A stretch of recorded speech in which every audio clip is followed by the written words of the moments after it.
Angle sum property, the sum of the angles of triangle is 180। उसने बोला है sum of the angles of triangle is 180। तो इसमें given क्या है, टू प्रूव क्या है, देखो मैं कैसे लिखता हूं। उसने बोला है कि अगर हमारे पास कोई ट्राइंगल है तो उसके एंगल्स की एडिशन 180 होती है। तो मैं यहाँ पे पहले तो एक ट्राइंगल बना लेता हूँ। यहाँ पे मैंने एक ट्राइंगल ड्रॉ कर लिया, इसको मैं नेम दे देता हूँ ABC। गिवन में उसने क्या बोला है, गिवन में उसने बोला है कि if you have a triangle then in that case the sum of the all angles of a triangle is 180। Means ABC is a triangle, ये हमें गिवन में दिया हुआ है। देन टू प्रूव, हमको प्रूव क्या करना है, we have to prove that the sum of the all the angles of triangle is 180. That means angle A plus angle B plus angle C must be equal with 180. That is what we have to prove here. So I have written to prove that angle A plus angle B plus angle C is equal to 180 degree. Have you understood how I have written the given and to prove here? Yes or no? Yes. Okay. Then we have to write its proof. To prove this, we have to make one construction here, and whatever construction you make to solve the numerical, you have to write it down here. So I will draw a line through A point. As you can see, I have drawn a line named as PQ, and which is going through point A, and it is parallel to BC. So I have to write it down here in construction. क्या लिखोगे construction में? Yes, okay.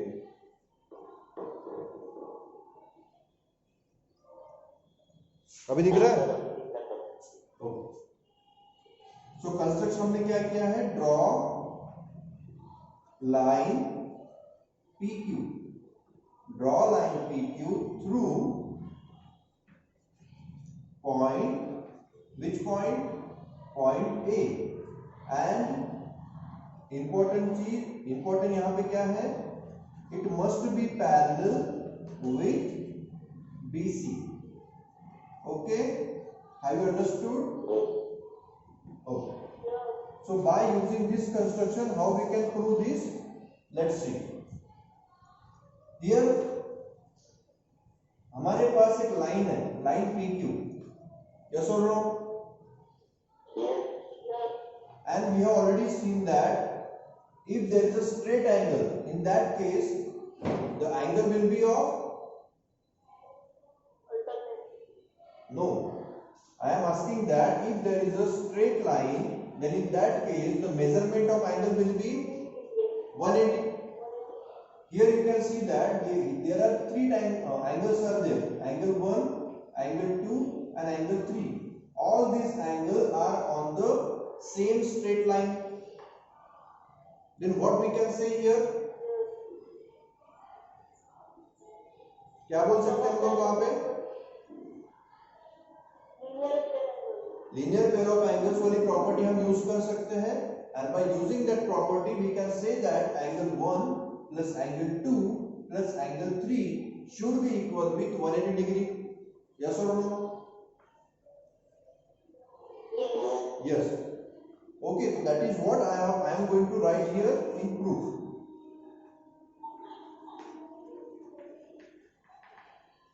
As PQ is a straight line, आप यहां पे लिख सकते हो angle 1 plus angle 2 plus angle 3 is equal to 180 degree.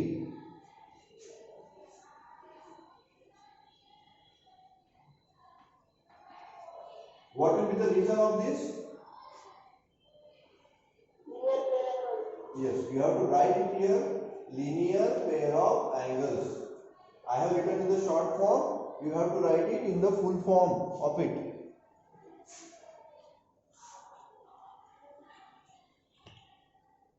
Is it visible to you? Oh.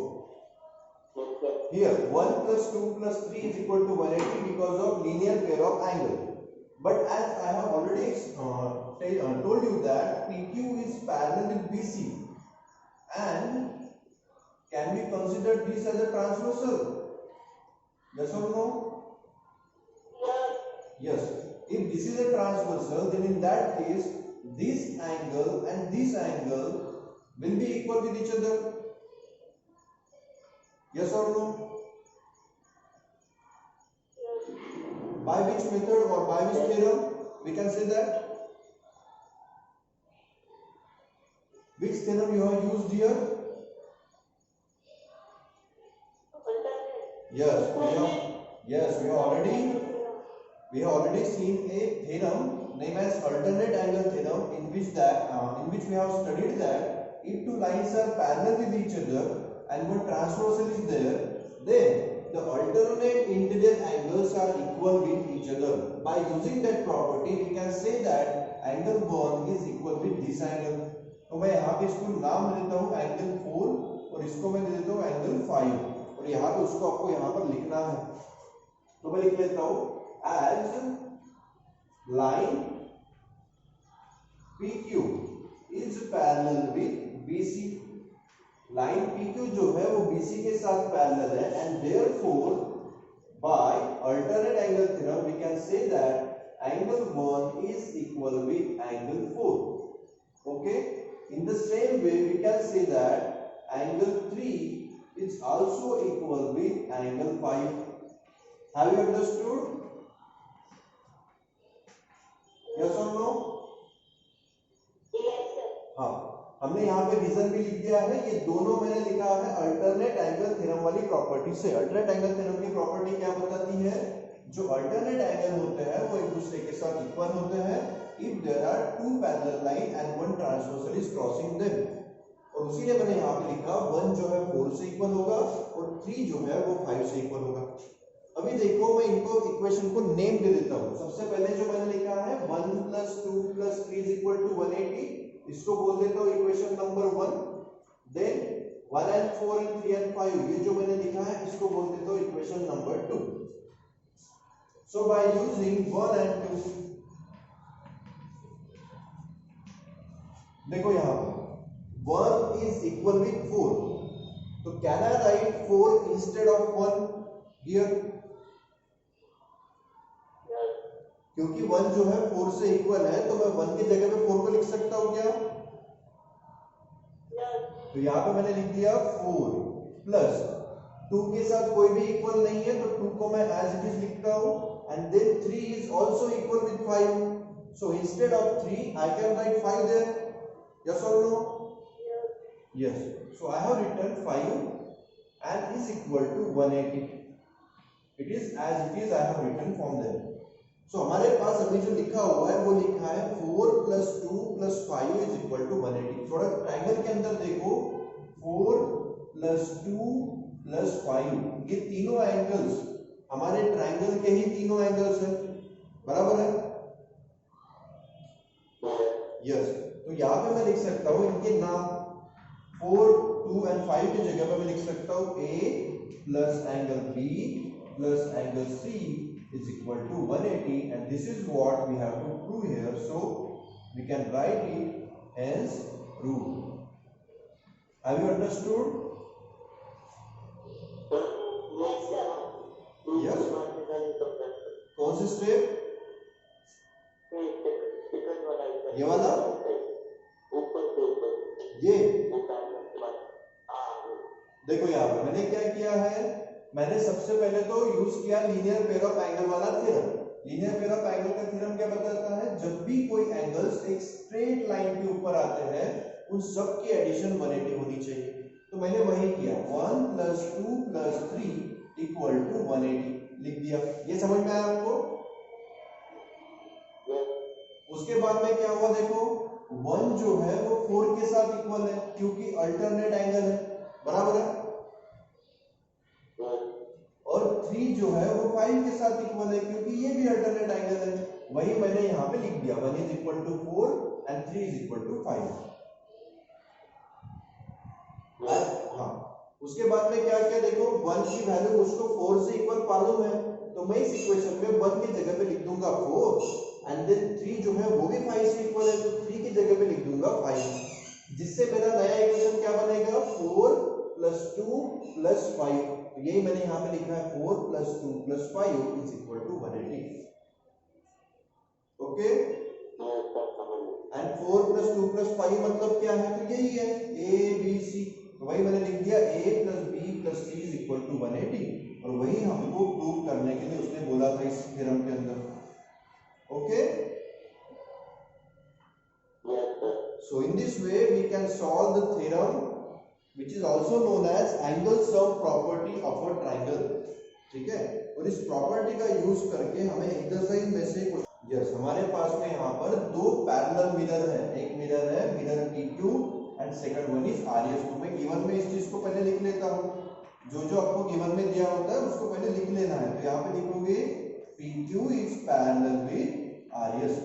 सामने पढ़ता हूँ क्वेश्चन को, देखो an incident ray AB strike the mirror, हमारे मिरर के ऊपर एक इंसिडेंट रे AB स्ट्राइक हो रहा है, मैंने नेम ले दिया इसको, तो नेम ले लेता हूँ AB। ये स्ट्राइक हो रहा है मेरे मिरर के ऊपर, उसके बाद में उसका रिफ्लेक्शन हुआ, यहाँ पे फिर से स्ट्राइक किया और फिर से रिफ्लेक्शन हुआ, तो उस रिफ्लेक्शन को भी नाम दिया हुआ है CD करके। Yes, then the reflected ray moves along the path BC and strike the mirror RS at C and again reflect back along CD. So prove that AB is also parallel with CD. तो उसने हमको prove करने के लिए बोला है कि AB CD से पैरेलल है, तो टू प्रूव में लिख लेता हूँ। Yes, AB is parallel with CD. That is what we have to prove in this question. तो देखो इसको सॉल्व हम लोग कैसे करेंगे। तो आपने last year laws of reflection पढ़े हैं क्या, याद है आपको लॉज ऑफ रिफ्लेक्शन? यस, हाँ, लॉज ऑफ रिफ्लेक्शन में क्या पढ़ा था बताओ Isha, have you remembered those laws of reflection?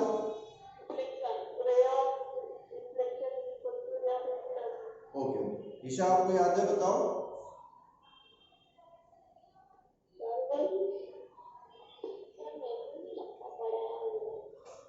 Yes,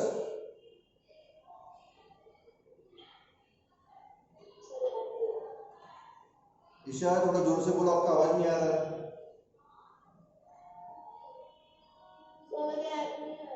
याद नहीं आ रहा, चलो मैं कोई बात नहीं, मैं बता देता हूँ। मैंने पढ़ाया था फिजिक्स के अंदर, हमने पढ़ा था लॉज ऑफ रिफ्लेक्शन, एक वीडियो मैंने उसके ऊपर डाली थी, मे भी आपने वो देखी ना हो। उस वीडियो में मैंने आपको बताया था कि अगर कोई भी मिरर मेरे पास में है, ध्यान तो थोड़ा अच्छे से, वहां पे नहीं समझा होगा तो अभी समझ जाएगा। अगर मेरे पास एक मिरर है और उस मिरर के ऊपर कोई भी लाइट रे इस तरह से फॉल करती है, ठीक है, तो यहाँ पे फॉल करने के बाद वहां से वो बाउंस बैक हो जाएगी, ये सबको मालूम है। यस, तो यहाँ पे लाइट फॉल हुई, इसको स्ट्राइक करने के बाद रिफ्लेक्शन हो गया, बट यहाँ पे एक चीज है जो आपको नोटिस करनी होती है। कौन सी चीज? जिस जगह पे इसका इंसिडेंट वाला पॉइंट है वहां पे आपको एक नॉर्मल बनाना है। अभी नॉर्मल का मतलब क्या होता है? तो normal is nothing but a perpendicular on a given point. किसी भी पॉइंट के ऊपर आप अगर परपेंडिकुलर बनाओ तो वो परपेंडिकुलर मतलब ही नॉर्मल होता है। ठीक है ईशा, समझ रहा आपको? हाँ, तो यहाँ पे मैंने जो नॉर्मल बनाया, इस नॉर्मल के साथ इंसिडेंट वाला ये जो रे है, इस रे को बोला जाता है इंसिडेंट रे। इंसिडेंट रे मतलब कौन सा? जो रे हमारे मिरर की तरफ जा रहा है उसको बोलोगे इंसिडेंट रे। तो जो इंसिडेंट रे हमारे मिरर के ऊपर यहाँ पे स्ट्राइक कर रहा है, उस इंसिडेंट रे का नॉर्मल के साथ कुछ एंगल बनेगा। क्या बोलते हैं इसको? बताओ, किसको मालूम है? इस एंगल को क्या बोलते हैं? यस, उसको बोला जाता है एंगल ऑफ इंसिडेंस। क्या बोलते हो इसको? Angle of incidence. उसके बाद मिरर को स्ट्राइक करने के बाद रिफ्लेक्शन हो गया रे का, तो जो रिफ्लेक्शन होगा वो भी हमारे नॉर्मल के साथ कुछ एंगल बनाएगा और उसका बोला जाता है एंगल ऑफ रिफ्लेक्शन। समझ में आएगा आपको? तो angle of incidence means a angle made with normal by incident ray, and angle of reflection means a angle made by reflected ray with normal, which is denoted by incident angle is denoted by I, and reflection angle or angle of reflection is denoted by letter R. तो हमने जो law पढ़ा था वो law ये था, angle of incidence is always equal with angle of reflection. ये हमारा लॉ था जो हमने लास्ट ईयर 8th स्टैंडर्ड में पढ़ा था। क्या लॉ था? Angle of incidence is always equal with angle of reflection. Incidence angle की वैल्यू हमेशा रिफ्लेक्शन एंगल के बराबर होती है, इसकी वैल्यू कभी भी चेंज नहीं होगी। उसी का यूज करके हमको ये थ्योरम सॉल्व करना है, मतलब वो हमें पता होना जरूरी था, और इसीलिए मैंने आपको ये सब यहाँ पे एक्सप्लेन किया। बाकी चीजों का अभी जरूरत नहीं है आपको, उसको छोड़ देते हैं। जो आपके काम का था वो मैं आपको यहाँ पे बता चुका। तो मैंने आपको बताया कि जो इंसिडेंस एंगल होता है वो हमेशा इक्वल होता है रिफ्लेक्शन एंगल के साथ। बट अगर आपको इंसिडेंस एंगल चाहिए तो इंसिडेंस एंगल निकालने के लिए नॉर्मल बनाना पड़ेगा। तो मैं यहाँ पे दो कंस्ट्रक्शन करूंगा, वो है नॉर्मल ऑन द मिरर। तो यहाँ पे बी पॉइंट के पास मैं एक नॉर्मल बना रहा हूँ जो कि परपेंडिकुलर है on that point, and then I am drawing one another normal at point C. तो ये है मेरा नॉर्मल 1, ये है मेरा नॉर्मल 2। यहां तक किसी को कोई दिक्कत है क्या? समझ में आया यहां तक आपको? Yes sir। ओके, चलो अभी इसको हम लोग सॉल्व कैसे करेंगे उसको थोड़ा थोड़ा ध्यान देना, क्योंकि ये थोड़ा सा हायर ऑर्डर थिंकिंग का क्वेश्चन है, थोड़ा ध्यान दोगे। तो यहाँ पे हमने क्या किया, देखो इंसिडेंट रे ये वाला है मेरा, बराबर है क्या? ये मेरा इंसिडेंट रे होगा कि नहीं होगा? yes। क्योंकि ये मिरर की तरफ जा रहा है, मैंने अभी बताया था जो भी रे मिरर की तरफ जाता है वो हमारा होता है इंसिडेंट रे। तो ये मेरा इंसिडेंट रे है, मिरर के ऊपर फॉल किया और ये रिफ्लेक्ट हो गया, मतलब ये रिफ्लेक्टेड रे होगा, बराबर है? यस। तो नॉर्मल के साथ जो एंगल बनेगा इंसिडेंट रे का, इसको बोला जाता है एंगल ऑफ इंसिडेंस, और जो यहाँ पे एंगल बनेगा उसको बोला जाता है एंगल ऑफ रिफ्लेक्शन। और मैंने अभी अभी आपको बताया कि angle of incidence is equal with angle of reflection. तो अभी मैं इसका यूज कैसे करूंगा ये भी मैं आपको बता देता हूँ। इसको बोल देता हूँ एंगल नंबर 1, ये आई और आर को मैं यहाँ पे रख कर लेता हूँ, इसकी जरूरत नहीं है मेरे को। यह है मेरा एंगल नंबर 2, इसको बोलता हूँ एंगल 3, और इसको बोलता हूँ एंगल 4। देखो प्रूफ में सबसे पहले हम लोग क्या करेंगे, बाय कौन सा लॉ? Law of reflection. क्या यूज किया मैंने? लॉ ऑफ रिफ्लेक्शन का यूज किया, और मैं यहां पे लिखूंगा angle 1 is equal to angle 2। ठीक है, हाँ, angle 1 is equal to angle 2 हो गया। और कौन सा एंगल इक्वल है बताओ?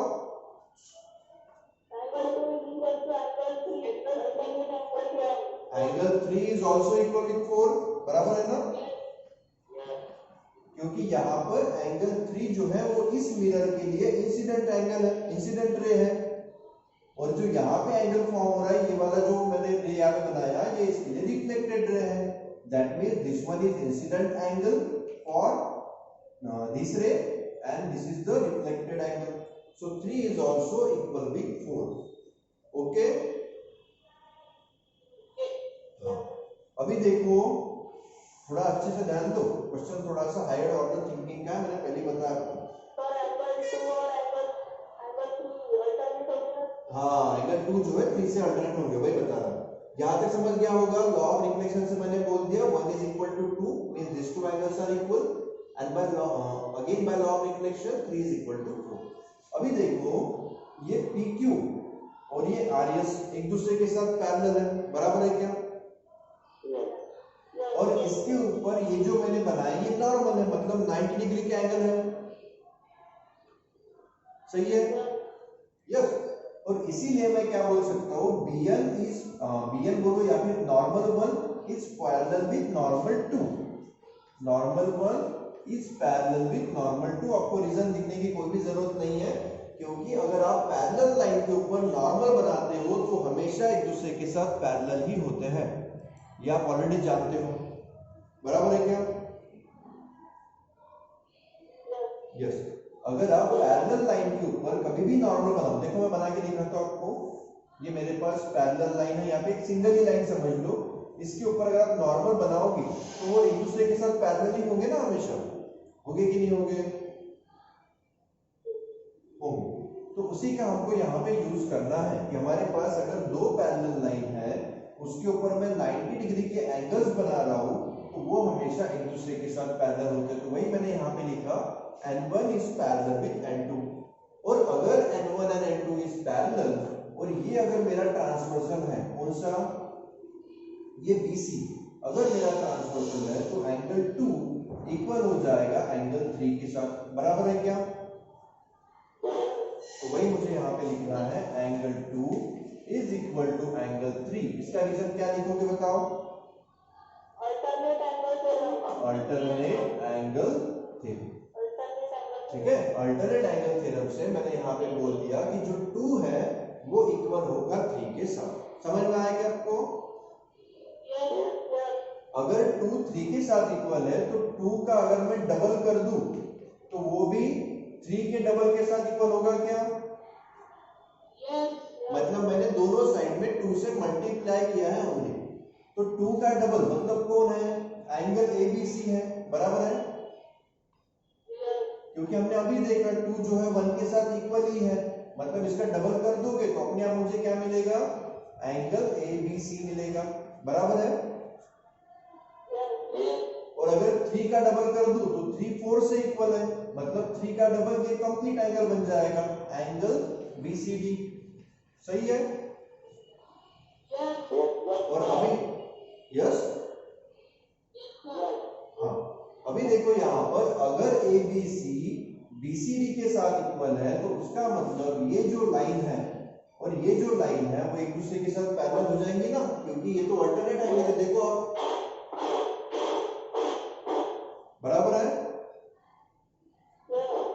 तो यही आपको यहाँ पे लिखना है। सृजल कौन है? माइक बंद करो। तो ABC जो है वो BCD के साथ इक्वल हो गया, बट आप लिखोगे दीज आर, क्या है ये? अल्टरनेट एंगल, है ना। और जब अल्टरनेट एंगल इक्वल होते हैं तो उस कंडीशन में उनकी लाइंस जो है वो भी, यस, तो वो लाइंस भी पैरेलल हो जाती है by converse of alternate angle theorem. पे आप लिखोगे by converse of alternate angle theorem, क्या बोल सकते हैं हम लोग? AB is parallel with CD। समझ में आया कि आपको कैसे मैंने प्रूव किया है? प्रूफ छोटा सा ही है, प्रूफ ज्यादा बड़ा नहीं है, बट उसमें आपको 2-3 चीजें ध्यान में रखनी पड़ेगी। यस, बोलो। अल्टरनेट एंगल को प्रूफ क्यों देना पड़ेगा? हमने ऑलरेडी इनकी थ्योरम पढ़ लिया है, थ्योरम पढ़े हैं ना हमने, alternate angle theorem, inter angle theorem. तो उनका यूज आप लोग एक दूसरे सॉल्व करते समय कर सकते हो, जो भी थ्योरम आप पढ़ते हो उनका यूज हम कर सकते हैं, ठीक है। यस, अल्टरनेट एंगल भी लिख सकते हो आप, अगर आपको ये याद में नहीं आ रहा है कन्वर्स ऑफ, तो उससे कोई दिक्कत नहीं होगी, आप डायरेक्ट भी लिख सकते हो अल्टरनेट एंगल थ्योरम, और उससे भी आपका सही रहेगा, ठीक है। कौन सा टॉपिक नहीं समझा आपको इसमें से? क्या नहीं समझा?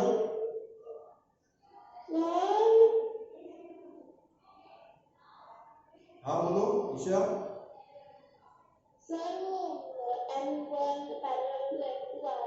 वो नहीं समझा ना? ठीक है, मैं बता देता हूँ। ध्यान दो, ध्यान दो। हमें मालूम है कि अगर हमारे पास 2 पैरेलल लाइंस है, ठीक है, ये आपको ध्यान में रखना है या फिर समझ लेना है, सिंपल सी बात है। ध्यान दो, यहाँ पे लिखते हो बीच में, अगर हमारे पास 2 पैरेलल लाइन है तो इनके करस्पॉन्डिंग एंगल इक्वल होते हैं, ये मालूम है आपको। अगर मैं यहाँ पे कोई ट्रांसवर्सल ड्रॉ करूं, अगर मैं यहाँ पे कोई ट्रांसवर्सल ड्रॉ करूं तो उनके करस्पॉन्डिंग एंगल इक्वल होते हैं, मालूम है क्या? हाँ। और अगर आपका जो करस्पॉन्डिंग एंगल है वो 90 का है, ठीक है, ये भी 90 का है, तो ये मतलब क्या हो गया? ये दोनों एक दूसरे के साथ पैरेलल हो गए, क्योंकि देखो दोनों का एंगल 90 90 आ रहा है। मतलब आप अगर इसको ऐसे ड्रॉ करो तो ये उनके करस्पॉन्डिंग एंगल नहीं बन जाएंगे? Yes or no? और अगर करस्पॉन्डिंग एंगल इक्वल है तो इसका मतलब ये दोनों ट्रांसवर्सल भी पैरेलल होंगे, होंगे ना ईशा? क्यों पैरेलल हुए? ये दोनों लाइन तो पैरेलल दी थी, बट ये जो हमारे पास ट्रांसवर्सल है उनके करस्पॉन्डिंग एंगल इक्वल होने के कारण ये दोनों ट्रांसवर्सल भी एक दूसरे के साथ पैरेलल हो जाएंगे। और यहाँ पे भी आप देखो, ये जो नॉर्मल होता है ये 90 का एंगल बनाता है और ये वाला जो नॉर्मल है वो भी 90 का एंगल बना रहा है। That means these two normal are parallel with each other. yes or no? yes. और ये आपको प्रूव करके लिखने की जरूरत नहीं है क्योंकि ये प्रॉपर्टी आप इससे पहले 7th-8th स्टैंडर्ड में पढ़ चुके हो, तो उसको कोई प्रूफ देने की जरूरत नहीं होती आपको, ठीक है? सिर्फ आप उसको भूल चुके हो इसलिए आपको यहाँ पे वो याद नहीं आया, ठीक है? तो इस प्रॉपर्टी का आपको कोई रीजन लिखने की जरूरत नहीं है, ये आपको सिर्फ ध्यान में रखना है इस न्यूमेरिकल को सॉल्व करते समय कि n1 is parallel with n2, और उसी के कारण मैंने बोल दिया कि 2 जो है वो 3 के साथ अल्टरनेट एंगल थ्योरम से इक्वल होगा। समझ में आया क्या अभिषा? Yes sir. और बाकी भी किसी को डाउट है अभी भी इस न्यूमेरिकल में? No sir. Okay, so in this way we can solve the last question from the exercise and I have already explained you the angle sum property theorem। तो आपको क्या करना है, उस थ्योरम का यूज करके एक्सरसाइज 6.3 में से जितने क्वेश्चन आप सॉल्व कर पाओ उनको सॉल्व करके देखिए।